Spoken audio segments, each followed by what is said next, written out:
Hello everyone, ನಾನು Nagaratna. Welcome back to my channel Nagaratna's lifestyle vlogs in Kannada. ನಾನಂತೂ ತುಂಬ ಚೆನ್ನಾಗಿದ್ದೀನಿ, ನೀವೆಲ್ಲರೂ ಚೆನ್ನಾಗಿದ್ದೀರಾ ಅಂತ ಭಾವಿಸ್ತೀನಿ. ಸೊ ಹಾಗೆ ಇವತ್ತು ಡೈಲಿ ವ್ಲಾಗ್ ಆಗಿರುತ್ತೆ. ಇದು ಬಂದು ಗುರುವಾರದ್ದು ವ್ಲಾಗು, 24th ಜುಲೈ, ಭೀಮನ ಅಮಾವಾಸ್ಯೆ. ಸೊ ಮನೆಯಲ್ಲಿ ಪೂಜೆ ಎಲ್ಲ ಮಾಡಬೇಕು. ಸೊ ನಾನು ಕೂಡ ಮಕ್ಕಳನ್ನೆಲ್ಲ ಬೆಳಗ್ಗೆನೇ ಟಿಫನ್ ಎಲ್ಲ ಮಾಡಿ ಬೆಳಗ್ಗೆ ಬೇಗ ಕಳಿಸಿ 8 o'clock ಆದಮೇಲೆ ನನ್ನ ಕೆಲಸಗಳು ಏನೇನಿದೆ ಎಲ್ಲ ಸ್ಟಾರ್ಟ್ ಮಾಡ್ಕೊಂಡಿರೋದು. ಸೊ ಇವಾಗ ಪೂಜೆಗೆಲ್ಲ ರೆಡಿ ಮಾಡ್ಕೋತಾ ಇದ್ದೀನಿ. ನನ್ನ ಹಸ್ಬೆಂಡ್ ಸ್ವಲ್ಪ ಬಿಲ್ಡಿಂಗ್ ಹತ್ರ ಕೆಲಸ ಇದೆ ಅಂತ ಹೋಗಿದ್ದಾರೆ. ಅವ್ರು ಬರೋ ಅಷ್ಟರಲ್ಲಿ ದೇವ್ರ ಮನೆ ಕೆಲಸ ಎಲ್ಲ ಮುಗಿಸ್ಕೊಂಡ್ರೆ ಅವ್ರಿಗೂ ಪೂಜೆ ಎಲ್ಲ ಮಾಡೋದಕ್ಕೆ, ಪಾದ ಪೂಜೆ ಎಲ್ಲ ಮಾಡೋದಕ್ಕೆ ಸರಿ ಹೋಗುತ್ತೆ. ಬನ್ನಿ ಬ್ಲಾಗ್ನ ಕಂಟಿನ್ಯೂ ಮಾಡ್ತೀನಿ, ನೋಡಿ. ಹಿಂದಿನ ದಿನ ಬುಧವಾರ ಸಂಜೆನೇ ನಾನು ದೇವ್ರ ಮನೆಯೆಲ್ಲ ಕ್ಲೀನ್ ಮಾಡಿಕೊಂಡು ದೇವ್ರ ಸಾಮಾನೆಲ್ಲ ತೊಳೆದ್ಬಿಟ್ಟು ದೇವ್ರ ಮನೆಯೆಲ್ಲ ಫುಲ್ ಕ್ಲೀನ್ ಮಾಡಿ ಇಟ್ಕೊಂಡಿದ್ದೆ. ಸೊ ಬೆಳಗ್ಗೆ ಎದ್ದು ಮಕ್ಕಳನ್ನೆಲ್ಲ ಸ್ಕೂಲಿಗೆಲ್ಲ ಕಳಿಸಿದ್ದಾದಮೇಲೆ ದೇವ್ರ ಮನೆಗೆಲ್ಲ ರೆಡಿ ಮಾಡ್ಕೊಂಡಿದ್ದೀನಿ. ಹೂವು ಎಲ್ಲ ಹಾಕಿ ಅರ್ಶಿನ ಕುಂಕುಮ ಎಲ್ಲ ಇಟ್ಕೊಂಡು ರೆಡಿ ಮಾಡ್ಕೊಂಡಿದ್ದೀನಿ. ಸೊ ಅಮಾವಾಸ್ಯೆ ಪೌರ್ಣಮಿ ಈ ಟೈಮಲ್ಲೇ ನಾನು ಬಾಗಿಲಲ್ಲಿ ಏನು ಸ್ವಸ್ತಿಕ್ಕು, ಓಂ ಮತ್ತು ಶ್ರೀ ಅನ್ನೋ ಅಕ್ಷರಗಳನ್ನ ಬರ್ತಿರ್ತೀನಿ. ಅದನ್ನು ನಾನು ಅಮಾವಾಸ್ಯೆ ಹುಣ್ಣಿಮೆ ಟೈಮಲ್ಲಿ ಬಾಗಿಲೆಲ್ಲ ನೀಟಾಗಿ ಕ್ಲೀನ್ ಮಾಡಿಬಿಟ್ಟು ಆ ಟೈಮಲ್ಲೇ ಬರಿತೀನಿ. ಸೊ ಹಾಗಾಗಿ ಇವತ್ತು ಕೂಡ ಮೇನ್ ಡೋರ್ನೆಲ್ಲ ನೀಟಾಗಿ ಒರೆಸ್ಬಿಟ್ಟು ಬರ್ಕೊತಾ ಇದ್ದೀನಿ. ಹಾಗೆ ಹೊಸಲಿಗೆ ಅರ್ಶಿನ ಕುಂಕುಮ ಅದನ್ನು ಕೂಡ ಇಟ್ಕೊತಾ ಇದ್ದೀನಿ. ಆಲ್ಮೋಸ್ಟ್ ಬೆಳಗ್ಗೆ 5-6 ಟೈಮಲ್ಲಿ ಮಾಡಿದ್ರೆ ತುಂಬ ಒಳ್ಳೆಯದು ಈ ಪೂಜೆನೆಲ್ಲ. ಬಟ್ ಏನು ಮಾಡೋದು, ಮಕ್ಕಳಿರೋದ್ರಿಂದ ಮಕ್ಕಳು ಸ್ಕೂಲು ಎಲ್ಲ ನೋಡಿಕೊಂಡು ಹೇಗೆ ಅನುಕೂಲ ಆಗುತ್ತೋ ಆ ಟೈಮಿಂಗ್ಸಲ್ಲಿ ನಾನು ಮಾಡ್ತಾಯಿದ್ದೀನಿ. ಸೊ ಹೊಸಲಿಗೆಲ್ಲ ಅರ್ಶಿನ ಕುಂಕುಮ ಎಲ್ಲ ಇಟ್ಕೊಂಡಿದ್ದಾದಮೇಲೆ ಈಗ ಕಾಣಿಸ್ತಾ ಇತ್ತು. ಸಿಂಪಲ್ಲಾಗಿ ಒಂದು ಪುಟ್ಟದಾಗಿ ರಂಗೋಲಿನ ಹಾಕ್ಕೊಂಡಿದ್ದೆ. ಆಮೇಲೆ ಮನೆ ಮುಂದೆ ಕೂಡ ಚೆನ್ನಾಗಿರೋ ರಂಗೋಲಿನ ಹಾಕ್ಕೊಂಡಿದ್ದೆ. ಅದಾದಮೇಲೆ ಪೂಜೆಗೆಲ್ಲ ರೆಡಿ ಮಾಡ್ಕೊಂಡಿದ್ದಾಗಿದ್ದರಿಂದ ಮೇಲೆ ಹೂವಿತ್ತು, ಅದಕ್ಕೆ ಹೂವೆಲ್ಲ ಕಿತ್ಕೊಂಬರೋಣ ಅಂತ ಹೋಗಿದ್ದೆ. ದೀಪ ಮಾತ್ರ ಅಂಟಿಸ್ಬೇಕಾಗಿತ್ತು, ದೀಪ ಅಂಟಿಸಿ ಪೂಜೆ ಮಾಡಬೇಕಾಗಿತ್ತು. ಮೇಲೆ ಕೆಲವೊಂದು ಹೂ ಇತ್ತು, ಮಲ್ಲಿಗೆ ಹೂ ಮತ್ತು ಶಂಖಪುಷ್ಪ, ದಾಸವಾಳ ಮತ್ತು ಶಾಮಂತಿಗೆ ಹೂವು, ಇದೆಲ್ಲ ಹೂಗಳಿತ್ತು. ಕಿತ್ಕೊಂಬರೋಣ ಅಂತ ಹೋಗಿದ್ದೆ. ಮೇಲೆ ತುಂಬ ಗಾಳಿ ಇತ್ತು, ಅದಕ್ಕೆ ಆಡಿಯೋನ ಕಟ್ ಮಾಡಿ ವಾಯ್ಸ್ ಓವರ್ ಕೊಡ್ತಾಯಿದ್ದೀನಿ.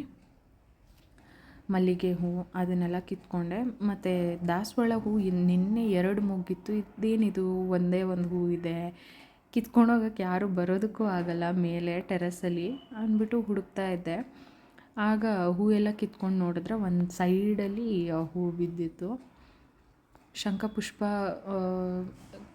ಲಾಸ್ಟ್ ಆಗಿದೆ, ಅಂದರೆ ಮತ್ತೆ ಅದು ಗಿಡ ಸ್ವಲ್ಪ ಚಿಗುರಿದ ಮೇಲೆ ಮತ್ತೆ ಹೂ ಜಾಸ್ತಿ ಸಿಗುತ್ತೆ. ಒಂದು ಹೂವು ಇತ್ತು, ನಿನ್ನೆ ನೋಡಿದಾಗ 2 ಮುಗಿತ್ತು. ಇವತ್ತೇನು ಒಂದೇ ಒಂದು ಹೂವು ಇದೆ ಅಂದರೆ ಅಲ್ಲಿ ಇನ್ನೊಂದು ಹೂವು ಗಾಳಿಗೆ ಮುರ್ಕೊಂಡು ಬಿದ್ದೋಗಿದೆ. ಸೊ ಎಲ್ಲ ಕೆಳಗೆ ತೊಗೊಂಬಂದ್ಬಿಟ್ಟು ಪೂಜೆ ಮಾಡೋಣ ಅಂತ ಪೂಜೆ ಮಾಡ್ಕೊತಾ ಇದ್ದೀನಿ. ಪೂಜೆ ಮಾಡಬೇಕಾದ್ರೆ ಏನೋ ಒಂದು ಸಮಾಧಾನ ಇರುತ್ತೆ, ಗೊತ್ತಿಲ್ಲ ಏನು ಅಂತ. ಸಖತ್ತು ನೆಮ್ಮದಿ ಅನಿಸುತ್ತೆ, ಸಖತ್ತು ಖುಷಿ ಅನಿಸುತ್ತೆ, ಸಮಾಧಾನವಾಗಿ ನೆಮ್ಮದಿಯಾಗಿರುತ್ತೆ. ಏನೋ ಪೂಜೆ ಮಾಡಿದ್ರೆ ಅದೇನೋ ಪಾಸಿಟಿವ್ ಫೀಲ್ ಸಿಗುತ್ತೆ. ಅದೇನೋ ಗೊತ್ತಿಲ್ಲ, ಮಂಗಳವಾರ ಶುಕ್ರವಾರ ಯಾವತ್ತೂ ನಾವು ಪೂಜೆ ಅಂತ ಎಲ್ಲ ಮಾಡ್ಕೊಂಡಿರ್ತೀವಿ, ಅವತ್ತೇನೋ ಒಂಥರ ಪಾಸಿಟಿವಿಟಿ ಇರುತ್ತೆ, ಏನೋ ಒಂಥರ ಪಾಸಿಟಿವ್ ಫೀಲ್ ಆಗ್ತಾ ಇರುತ್ತೆ ನಾರ್ಮಲ್ ಡೇಸಿಗೆ ಕಂಪೇರ್ ಮಾಡಿದ್ರೆ. ಸೊ ಪೂಜೆ ಎಲ್ಲ ಮುಗೀತು. ಫುಲ್ಲು ಏನು ವೀಡಿಯೋ ಮಾಡ್ಕೊಂಡಿಲ್ಲ, ಜಸ್ಟ್ ಗ್ಲಿಂಪ್ಸ್ ಹಾಕಿದ್ದೀನಿ ಅಷ್ಟೇ. ಅದಾದಮೇಲೆ ವೆಜ್ ಫ್ರೈಡ್ ರೈಸ್ ಮಾಡಿದ್ದೆ ಬೆಳಗ್ಗೆ ಟಿಫನ್ನಿಗೆ. ಲೇಟ್ ಆಗೋಗಿತ್ತು, 11:30 ಹಾಗೆ ನಾನು ಊಟ ಮಾಡಿದ್ದು. ಸೊ ಟಿಫನ್ ಮಾಡಿಕೊಂಡೆ. ಅದಾದಮೇಲೆ ನಮ್ಮ ಹಸ್ಬೆಂಡ್ ಬಂದರು, ಅವ್ರು ಸ್ನಾನ ಮಾಡ್ಕೊಂಬರೋ ಅಷ್ಟರಲ್ಲಿ ಸ್ವೀಟ್ ಏನಾದರೂ ಪ್ರಿಪೇರ್ ಮಾಡ್ಕೊಳ್ಳೋಣ ಅಂದ್ಬಿಟ್ಟು ಸಿಂಪಲ್ಲಾಗಿ ಒಂದು 5-10 ಮಿನಿಟ್ಸಲ್ಲಿ ಆಗೋ ಥರ ಬೇಗ ಶಾವಿಗೆ ಪಾಯಸ ಮಾಡ್ಕೊತಾ ಇದ್ದೀನಿ. ಫಸ್ಟು ಒಂದು ಬಾಣಲಿಗೆ ತುಪ್ಪ ಹಾಕ್ಕೊಂಡಿದ್ದೀನಿ, 2 ಸ್ಪೂನ್ ತುಪ್ಪ ಹಾಕ್ಕೊಂಡು ಒಂದು ಸ್ವಲ್ಪ ಗೋಡಂಬಿ ದ್ರಾಕ್ಷಿನ ಹಾಕಿ ಚೆನ್ನಾಗಿ ಫ್ರೈ ಮಾಡ್ಕೊತಾ ಇದ್ದೀನಿ. ಸ್ಲೋ ಫ್ಲೇಮಲ್ಲಿ ಗೋಡಂಬಿನ ಫ್ರೈ ಮಾಡೋದ್ರಿಂದ ತುಂಬ ಹೊತ್ತು ಆ ಕ್ರಂಚಿನೆಸ್ ಹಾಗೇ ಇರುತ್ತೆ, ಚೆನ್ನಾಗಿರುತ್ತೆ ತಿನ್ನೋವಾಗ. ಎಲ್ಲ ಲೈಟಾಗಿ ಹುರ್ಕೊಂಡಿದ್ದಾದಮೇಲೆ ಒಂದು ಬಟ್ಲಿಗೆ ತೆಗೆದಿಟ್ಕೊತಾ ಇದ್ದೀನಿ ನಾನೀಗ. ಜಾಸ್ತಿ ಹಾಕಿಲ್ಲ, ಒಂದು ಸ್ವಲ್ಪನೇ ಶಾವಿಗೆ ಹಾಕಿ ಒಂದು ಅರ್ಧ ಲೀಟ್ರು ಹಾಲಲ್ಲಿ ಕಡಿಮೆಗೇ ಮಾಡಿದ್ದು ನಾನು, ಜಾಸ್ತಿ ಮಾಡೋಕ್ಕೆ ಹೋಗಿಲ್ಲ. 1 ಟೈಮ್ಗಾದರೆ ಸಾಕು ಅಂತ ಹೇಳಿಬಿಟ್ಟು ಸಿಂಪಲ್ ಒಂದು 15 ಮಿನಿಟ್ಸ್ ಒಳಗೇ ಆಗೋಯಿತು. ಒಂದು ಚಿಕ್ಕ ಕಪ್ಪಷ್ಟು ಶಾವಿಗೆನ ತೊಗೊಂಡಿದ್ದೀನಿ. ರೋಸ್ಟೆಡ್ ಶಾವಿಗೆ ಇದು. ಫಸ್ಟೇ ರೋಸ್ಟ್ ಮಾಡಿಟ್ಕೊಂಡಿದ್ದರಿಂದ ಈಸಿ ಆಯಿತು. ಶಾವಿಗೆ ಎಲ್ಲ ಫುಲ್ಲು ಬೇಯೋ ಗಂಟ ವೆಯ್ಟ್ ಮಾಡ್ತಾಯಿದ್ದೀನಿ. ಸಕ್ಕರೆನ ನಾನು ಶಾವಿಗೆ ಹಾಕಿದ ಮೇಲೆ ಸಕ್ಕರೆ ಹಾಕ್ಕೋತಾಯಿದ್ದೀನಿ. ಯಾಕಂದರೆ ಸಕ್ಕರೆ ಹಾಕಿದ್ರೆ ಫಸ್ಟ್ ಶಾವಿಗೆ ಬೇಯೋದಿಲ್ಲ, ಅಂದರೆ ಬೇಯೋದಕ್ಕೆ ತುಂಬ ಟೈಮ್ ತೊಗೊಳುತ್ತೆ. ಫಸ್ಟೇ ನಾವು ಶಾವಿಗೆನ ಬೇಯಿಸ್ಕೊಂಬಿಟ್ರೆ ಈಸಿಯಾಗಿ ಬೇಗ ಕುಕ್ ಆಗಿಬಿಡುತ್ತೆ ನಮಗೆ. ಫಸ್ಟು ಸಕ್ಕರೆ ಹಾಕೋದ್ರಿಂದ ಬೇಯಲ್ಲ. ಇದು ಇಂಪಾರ್ಟೆಂಟ್ ನೋಟ್. ಫೈನಲಿ ಕುಟ್ಟಿಟ್ಕೊಂಡಿರೋವಂಥ ಏಲಕ್ಕಿನ ಹಾಕ್ಕೊಂಡ್ರೆ ನಮ್ಮ ಪಾಯಸ ರೆಡಿ ಆಗುತ್ತೆ. ಸೊ ಬೇಗನೆ 5-10 ಮಿನಿಟ್ಸ್ ಅಷ್ಟರಲ್ಲಿ ಪಾಯಸ ರೆಡಿ ಆಗೋಗುತ್ತೆ. ಸೊ ಪಾಯಸ ಮಾಡಿದ್ದಾದಮೇಲೆ ನಮ್ಮ ಯಜಮಾನ್ರು ಕೆಳಗೆ ಬರೋ ಅಷ್ಟರಲ್ಲಿ ಏನೇನು ಬೇಕು ಪೂಜೆಗೆ ಎಲ್ಲ ರೆಡಿ ಮಾಡಿ ಇಟ್ಕೊಂಡಿದ್ದೀನಿ. ನಮ್ಮ ಮನೆಯಲ್ಲೂ ಕೂಡ ಇವತ್ತು ಭೀಮನ ಅಮಾವಾಸ್ಯೆ ಅಂದ್ಬಿಟ್ಟು ಪಾದ ಪೂಜೆನ ಮಾಡ್ತಾಯಿದ್ದೀನಿ ನನ್ನ ಗಂಡನಿಗೆ. ಭೀಮನ ಅಮಾವಾಸ್ಯೆ ಅಂದರೆ ಏನು? ಭೀಮನ ಅಮಾವಾಸ್ಯೆ ಅಂದರೆ ಮದುವೆ ಆಗಿರೋ ಹೆಣ್ಮಕ್ಳು ಮಾಡುವಂಥ ಹಬ್ಬ. ಮತ್ತು ಯಾವತ್ತು ಮಾಡೋದು ಅಂದರೆ ಇದನ್ನು ಆಷಾಢ ಮಾಸದ ಕೊನೆಯಲ್ಲಿ ಬರುವಂಥ ಅಮಾವಾಸ್ಯೆಯಂದು ಮಾಡುವ ಹಬ್ಬ ಇದು. ಏನಕ್ಕೆ, ಏನು ಹಬ್ಬ ಇದು? ಈ ಹಬ್ಬದ ದಿನದಂದು ನಾವು ಶಿವ ಮತ್ತು ಪಾರ್ವತಿಯರನ್ನು ಪೂಜೆ ಮಾಡಬೇಕಾಗುತ್ತೆ. ಅದಕ್ಕಾಗಿ ಇದನ್ನು ಜ್ಯೋತಿರ್ಭೀಮೇಶ್ವರ ವ್ರತ ಅಂತ ಕೂಡ ಕರೀತಾರೆ. ಏನಿದು ಹಬ್ಬ ಅಂತ ಅಂದರೆ ಭೀಮನ ಅಮಾವಾಸ್ಯೆ ಹಬ್ಬನ ಪತಿಯ ಅಂದರೆ ಗಂಡನ ಆಯುಷ್ಯ ಆರೋಗ್ಯಕ್ಕಾಗಿ ಹೆಣ್ಮಕ್ಳು ಆಚರಿಸುವಂಥ ಹಬ್ಬ. ಯಾರಿಗೆ ತುಂಬ ಮುಖ್ಯವಾದ ಹಬ್ಬ ಇದು ಅಂತ ಅಂದರೆ ಮದುವೆಯಾದ ಮಹಿಳೆಯರು ಮತ್ತು ಮದುವೆ ಆಗದ ಹುಡುಗಿಯರು ಕೂಡ ಈ ಹಬ್ಬವನ್ನು ಮಾಡಬಹುದು. ಆಗಲೇ ಹೇಳಿದಾಗೆ ಇದನ್ನು ಆಷಾಢ ಮಾಸದ ಕೊನೆಯಲ್ಲಿ ಆಚರಿಸಲಾಗುತ್ತೆ. ಮತ್ತು ಈ ಹಬ್ಬ, ಈ ಅಮಾವಾಸ್ಯೆಯನ್ನು ನಾಗರ ಅಮಾವಾಸ್ಯೆ ಅಂತ ಕೂಡ ಕರೆಯುತ್ತಾರೆ. ಯಾಕೆ ಆಚರಿಸ್ಬೇಕು ಅಂದರೆ ಪತಿಯ ಆಯುಷ್ಯು ಆರೋಗ್ಯ ಎಲ್ಲ ವೃದ್ಧಿ ಆಗಲಿ ಅಂತ ಈ ಹಬ್ಬವನ್ನು ಆಚರಿಸೋದು. ಮತ್ತು ಹೆಣ್ಮಕ್ಳು, ಮದುವೆ ಆಗದಿರೋ ಹೆಣ್ಮಕ್ಳು ಏನಕ್ಕೆ ಮಾಡೋದು ಅಂದರೆ ಒಳ್ಳೆ ಹುಡುಗ ಸಿಗಲಿ ಅಂತ ಈ ಆಚರಣೆಯನ್ನು ಮಾಡ್ತಾರೆ. ಮತ್ತು ಶಿವ ಪಾರ್ವತಿಯನ್ನು ಪೂಜಿಸಬೇಕಲ್ಲ, ಅದಕ್ಕಾಗಿ ಕೆಲವೊಬ್ಬರು ಉಪವಾಸ ಇದ್ದು ಪೂಜೆ ಮಾಡ್ತಾರೆ. ಮೇಯ್ನಾಗಿ ಜ್ಯೋತಿರ್ಭೀಮೇಶ್ವರ ವ್ರತ ಅಂತಲೇ ಕರೀತಾರೆ. ನಮ್ಮ ಮನೆಯಲ್ಲೂ ಕೂಡ ನಮ್ಮ ಗಂಡನಿಗೆ ದೇವರು ಆಯಸ್ಸು ಆರೋಗ್ಯ ಎಲ್ಲ ಚೆನ್ನಾಗಿ ಕೊಟ್ಟು ನಮ್ಮನ್ನು ಕಾಪಾಡಲಿ ಅಂತ ಅಂದ್ಬಿಟ್ಟು ನನ್ನ ಗಂಡನಿಗೂ ಕೂಡ ನಾನು ಪೂಜೆ ಮಾಡ್ತಾಯಿದ್ದೀನಿ. ಭೀಮನಂಥ ಬಲ ಇರಲಿ, ಏನೇ ಕಷ್ಟ ಬಂದರೂ ಕುಗ್ಗದೇ ಇರಲಿ ಅಂದ್ಬಿಟ್ಟು ನಾನು ಕೂಡ ಪೂಜೆನ ಮಾಡ್ಕೋತಾ ಇದ್ದೀನಿ. ಸಿಂಪಲ್ಲಾಗಿ ದೊಡ್ಡ ದೊಡ್ಡ ಕಂಬ ಎಲ್ಲ ಇಟ್ಟು, ದೀಪಾಲೆ ಕಂಬ ಇಟ್ಬಿಟ್ಟು ಅದಕ್ಕೆ ಕಂಕಣ ಎಲ್ಲ ಕಟ್ಟಿ ಮಾಡ್ತಾರೆ. ನಾನು ಆ ಥರ ಎಲ್ಲ ಏನೂ ಮಾಡೋಕ್ಕೋಗಿಲ್ಲ. ಸಿಂಪಲ್ಲಾಗಿ ಮಾಮೂಲಿಯಾಗಿ ನಮ್ಮ ಮನೆಯಲ್ಲಿ ನಾವೇನು ಪೂಜೆ ಮಾಡ್ತೀವಿ ಅದೇ ಥರ ಮನೆಯಲ್ಲಿ ಪೂಜೆ ಮಾಡಿಕೊಂಡು, ಹಾಗೆ ಪುಟಾಣಿ 2 ದೀಪಗಳನ್ನ ಇಟ್ಕೊಂಡು ನಾನು ಹೂವಿಟ್ಟು ಅದಕ್ಕೆ ಪೂಜೆ ಮಾಡಿಕೊಂಡು ಅರಿಶಿನ ಕುಂಕುಮ ಇಟ್ಟು, ಅದಾದಮೇಲೆ ನನ್ನ ಗಂಡನಿಗೆ ಪೂಜೆ ಎಲ್ಲ ಮಾಡಿಕೊಂಡು ಅವ್ರ ಹತ್ರ ಅರಿಶಿನ ಕುಂಕುಮ ಎಲ್ಲ ಇಟ್ಟಿಸ್ಕೊಂಡು, ಮತ್ತು ನನ್ನ ತಾಲಿಗೂ ಅರಿಶಿನ ಕುಂಕುಮ ಎಲ್ಲ ಇಟ್ಟಿಸ್ಕೊಂಡು ಮತ್ತು ಕಂಕಣ ಕಟ್ಕೊಂಡ್ವಿ ಇಬ್ಬರು ಕೂಡ. ಕಂಕಣ ಎಲ್ಲ ಕಟ್ಕೊಂಡಿದ್ದಾದಮೇಲೆ ಮನೆಯಲ್ಲೇ ಸ್ವೀಟ್ ಮಾಡಿದ್ನಲ್ಲ ಪಾಯಸ ಅವ್ರಿಗೂ ತಿನ್ನಿಸಿ ನಾನು ಕೂಡ ತಿಂದೆ. ಸೊ ಇದಾಗಿತ್ತು ನಮ್ಮ ಮನೆಯ ಭೀಮನ ಅಮಾವಾಸ್ಯೆ ಅಂತಲೇ ಹೇಳ್ಬೋದು. ಸಿಂಪಲ್ ಭೀಮನ ಅಮಾವಾಸ್ಯೆ. ಮತ್ತು ನಮ್ಮ ಖುಷಿ, ಸೋನು, ಚಿನ್ನು ಇವ್ರು 3 ಜನನೂ ಅಷ್ಟೇ ಟ್ರೈಪಾಡ್ ನೋಡಿದ ತಕ್ಷಣ ಎಳಿಯೋದು, ಕ್ಯಾಮ್ರಾ ಹತ್ರ ಹೋಗೋದು, ಈ ಕೆಲಸಗಳನ್ನ ಜಾಸ್ತಿ ಮಾಡ್ತಾರೆ. ಹಾಗೆ ನಮ್ಮ ಸೋನು ಕೂಡ ಕ್ಯಾಮ್ರಾ ಹತ್ರ ಹೋಗೋದು ಬರೋದು ಹೀಗೆ ಮಾಡ್ತಾಯಿದ್ಲು. ಇವರಿದ್ದರೆ ವೀಡಿಯೋ ಶೂಟ್ ಮಾಡ್ಕೊಳ್ಳೋದು ತುಂಬ ಕಷ್ಟ ಆಗುತ್ತೆ ನನಗಂತೂ ಮನೆಯಲ್ಲಿ. ಹಾಗೂ ಇವತ್ತು ಅವ್ರಿಗೂ ಕೆಲಸ ಇದ್ದಿದ್ದರಿಂದ ಲೇಟ್ ಆಗಿತ್ತು ಮನೆಗೆ ಬರೋದು. ಸೊ ನಾನು 2-2:30 ಮೇಲೆ ನಾನು ಪೂಜೆ ಮಾಡ್ಕೋತಾ ಇರೋದು.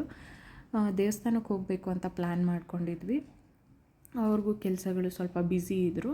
ಹಾಗಾಗಿ ಯಾವಾಗಾದರೂ ಹೋಗೋಣ ಅಂದ್ಬಿಟ್ಟು ಹೋಗಲಿಲ್ಲ ದೇವಸ್ಥಾನಕ್ಕೆ.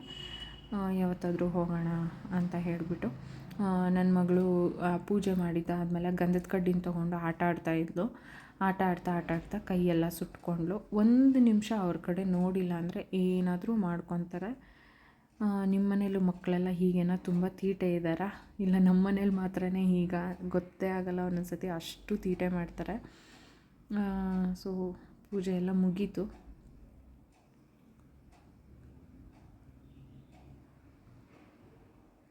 ನೋಡ್ತಾ ಇರ್ಬೋದು ಕ್ಯಾಮ್ರಾ ಹತ್ರ ಬಂದು ಫೋನ್ ಹತ್ರ ಏನೆಲ್ಲ ಮಾಡ್ತಾಯಿದ್ದಾಳೆ ಅವಳು ಅಂತ. ಹಾಗೆ ಆಟಾಡ್ತಾ ಕೈಯೂ ಸುಟ್ಕೊಂಡ್ಳು. ತೊಗೊಂಬಂದು ಹಾಗೆ ಸೋಫಾ ಮೇಲೂ ಇಟ್ಬಿಟ್ಲು ಅದನ್ನು. ಇಂಥ ಕೆಲಸ ಮಾಡ್ತಾರೆ ನಮ್ಮ ಮನೆಯಲ್ಲಿ ಮಕ್ಕಳು. ಸೊ ಫೈನಲಿ ಪೂಜೆ ಮುಗೀತು. ಈಗ ಪಾಯಸ ಮಾಡ್ಕೊಂಡಿದ್ನಲ್ಲ ಅದನ್ನು ಕೊಟ್ಟೆ. ಪಾಯಸ ಅವರು ತಿಂದರು, ನಾನು ಕೂಡ ತಿಂದೆ. ಸೊ ಅದಾದಮೇಲೆ ಸ್ವಲ್ಪ ಹೊತ್ತು ರೆಸ್ಟ್ ಮಾಡಿದೆ. ಒಂದು 5-6 ಓ ಕ್ಲಾಕಾಗೆ ಅಡುಗೆ ಸ್ಟಾರ್ಟ್ ಮಾಡಿಕೊಂಡೆ. ಹಲೋ ಎವ್ರಿವನ್, ಸಂಜೆ ಈಗ 5:30-6 ಓ ಕ್ಲಾಕ್ ಆಗ್ತಾಯಿದೆ. ಸೊ ಅಡುಗೆ ಸ್ಟಾರ್ಟ್ ಮಾಡ್ತಾಯಿದ್ದೀನಿ. ಮಧ್ಯಾಹ್ನ ಏನೂ ಮಾಡಿರಲಿಲ್ಲ. ಬೆಳಗ್ಗೆ ತೋರಿಸಿದ್ನಲ್ಲ ಸ್ವಲ್ಪ ಫ್ರೈಡ್ ರೈಸ್ ಆ ಥರ ಮಾಡಿದ್ದೆ. ಸೊ ಮಧ್ಯಾಹ್ನಕ್ಕೂ ಅದೇ ಆಯಿತು. ಸೊ ಬಿಲ್ಡಿಂಗ್ ಹತ್ರ ಸ್ವಲ್ಪ ಕೆಲಸ ಇದೆ ಅಂತ ಟಿಫನ್ ಮಾಡಿದೆ, ಅಲ್ಲಿ ಹೋಗಿದ್ರು. ಟಿಫನ್ನೆಲ್ಲ ಮಧ್ಯಾಹ್ನಕ್ಕೆ ತಿನ್ಕೊಂಡ್ರು. ಸೊ ಅದಕ್ಕೆ ಸ್ವಲ್ಪ ಬೇಗ ಅಡುಗೆ ಮಾಡೋಣ ಅಂತ ಹೇಳಿಬಿಟ್ಟು ಮಾಡ್ತಾಯಿದ್ದೀನಿ. ಸೊ ಹಿಚ್ಕಿದ ಬೇಳೆ ಸಾಂಬಾರಿಗೆ ರುಬ್ಕೊಳ್ಳೋದಕ್ಕೆ ಎಲ್ಲ ರೆಡಿ ಮಾಡ್ಕೊಂಡಿದ್ದೀನಿ. ಇಲ್ಲಿ ಹಿಚ್ಕಿದ ಬೇಳೆಕಾಳು ನಮ್ಮ ಅತ್ತೆ ಎಲ್ಲ ಇಟ್ಕೊಟ್ಟಿದ್ದಾರೆ. ಕಾಯೆಲ್ಲ ಸುಲಿದ್ಬಿಟ್ಟು ಇದಕ್ಬಿಟ್ಟು ಕೊಟ್ಟಿದ್ದಾರೆ. ಒಂದು ಕುಕ್ಕರ್ ಇಟ್ಕೊಂಡು ಅದಕ್ಕೆ ಆಯಿಲ್ನ ಹಾಕ್ಕೋತಾ ಇದ್ದೀನಿ. ಸ್ವಲ್ಪನೇ, ಜಾಸ್ತಿ ಏನು ಹಾಕ್ಕೊತಾ ಇಲ್ಲ. ಒಂದು 2 to 3 ಟೇಬಲ್ ಸ್ಪೂನ್ ಆಯಿಲ್ ಅಷ್ಟೇ. ಅದಾದಮೇಲೆ ಸಾಸಿವೆ ಮತ್ತು ಕರಿಬೇವನ್ನ ಹಾಕ್ಕೊತೀನಿ. ಸಾಸಿವೆ ಚಟ್ಪಟ ಅನ್ನೋವರೆಗೂ ವೆಯ್ಟ್ ಮಾಡ್ತಾಯಿದ್ದೀನಿ. ಸೊ ಇವಾಗ ಕರಿಬೇವು ಹಾಕ್ಬಿಟ್ಟು ಪ್ಲೇಟ್ ಮುಚ್ಕೊತಾ ಇದ್ದೀನಿ. ತುಂಬ ಎಲ್ಲ ಹಾರುತ್ತಲ್ಲ, ಸೊ ಹಾಗಾಗಿ ಪ್ಲೇಟ್ ಮುಚ್ಕೊಂಡಿದ್ದೆ. ಇದಾದಮೇಲೆ ತೊಳೆದಿಟ್ಕೊಂಡಿದ್ದೆ, ನೀರು ಸ್ವಲ್ಪ ಎಲ್ಲ ಹೋಗಲಿ ಅಂದ್ಬಿಟ್ಟು ಇದ್ಕಿದ ಬೇಳೆಕಾಳನ್ನ ಹಾಕಿ ಎಣ್ಣೆಯಲ್ಲೇ 1-2 ನಿಮಿಷ ಫ್ರೈ ಮಾಡ್ಕೊತಾ ಇದ್ದೀನಿ ಚೆನ್ನಾಗಿ. ಈ ಥರ ಮಾಡಿಕೊಂಡ್ರೆ ಚೆನ್ನಾಗಿರುತ್ತೆ. ಫಸ್ಟು ಮಸಾಲೆ ಎಲ್ಲ ಒಗ್ಗರಣೆ ಹಾಕಿಬಿಟ್ಟು ಆಲೂಗೆಡ್ಡೆ ಬದನೆಕಾಯಿ ಎಲ್ಲ ಹಾಕ್ಬಿಟ್ಟು ಇನ್ನೇನು ಅರ್ಧ ಕುಕ್ಕಾಗಿದೆ ಅನ್ನೋ ಟೈಮಲ್ಲಿ ಇದ್ಕಿದ ಬೇಳೆ ಹಾಕ್ತಾಯಿದ್ದೆ. ಅದು ಒನ್ ಟೈಮ್ ಮತ್ತು ಇನ್ನೊಂದು ಸತಿಗೆ ನಾವೇನಾದರೂ ಬಿಸಿ ಮಾಡ್ತೀವಿ ಅನ್ನೋ ಅಷ್ಟರಲ್ಲಿ ಫುಲ್ಲು ಅದು ಮ್ಯಾಶ್ ಆಗೋಗ್ತಾಯಿತ್ತು ಕಾಳು. ಸೊ ಫಸ್ಟು ಒಂದು ಸತಿ ನಾನು ಈ ಥರ ಟ್ರೈ ಮಾಡಿ ನೋಡಿದೆ.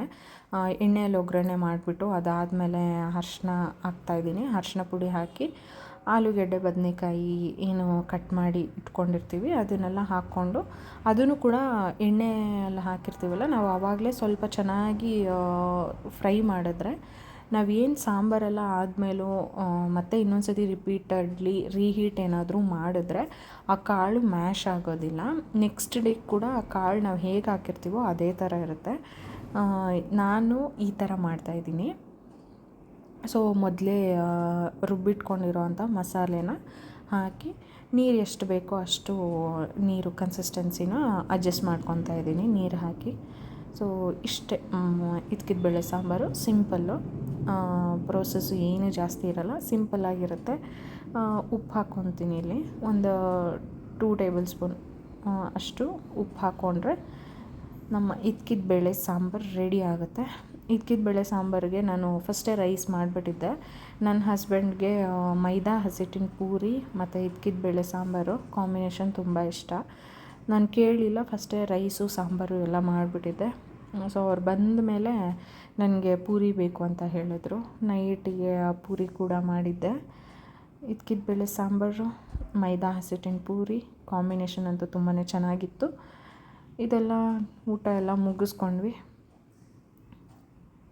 ಚೆನ್ನಾಗಿ ಕುದಿಬೇಕು, ಒಂದು ಸ್ವಲ್ಪ ಕುದ್ರೆ ಸಾಕು. ನಾವು ಫಸ್ಟೇ ಮೊದಲೇ ಆಯಿಲಲ್ಲಿ ಚೆನ್ನಾಗಿ ಫ್ರೈ ಮಾಡಿರ್ತೀವಲ್ಲ, ತುಂಬ ಹೊತ್ತು ಬೇಯಬೇಕು ಅನ್ನೋ ಅವಶ್ಯಕತೆ ಇರಲ್ಲ. ಮಸಾಲೆ ನೀಟಾಗಿ ಕುಕ್ ಆದರೆ ಒಂದು 2-3 ಕುದಿ ಬಂದರೆ ಸಾಕು, ನಮ್ಮ ಸಾಂಬಾರು ರೆಡಿಯಾಗಿರುತ್ತೆ. ಇದ್ಕಿದ ಬೇಳೆ ಸಾಂಬಾರು ನೋಡ್ತಾ ಇರ್ಬೋದು, ಆಗಲೇ ತುಂಬ ಚೆನ್ನಾಗಿ ಕುಕ್ ಆಗಿದೆ.